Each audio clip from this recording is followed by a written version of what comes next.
Hello everyone, it's me JB from UniqueTutorials. Today in this video I'll show you how to change the app opening and closing animation effects in iPhone and iPad devices. So without further more delay, let's begin. So firstly let me open one application, and now if I minimize it, so you can see the animation effect. So this animation effect is by default. So in order to change the app opening and closing animation effects, what you need to do is just click on the settings. And now just scroll down below. I will see here appearance. Just click on it. Now just scroll down below again. Now you will see here one option written reduce motion. Just turn it on.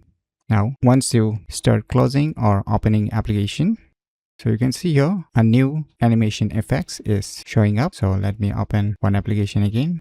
So now you can see, now if I try to close this application, now you can see the animation effect for opening and closing I changed. So if you want to restore it back, just go to the settings again and just disable this reduce motion. Then it will be restored back to the default animation effect. So by using these cool tricks, you can easily change the app opening and closing animation effects in iPhone and iPad devices very easily. So if you never known about these cool tricks, then you should definitely give it a try. So if you find this video tutorial useful, please click on the thumbs like button, and if you're new to our channel, click on the subscribe button, and lastly, thanks for watching.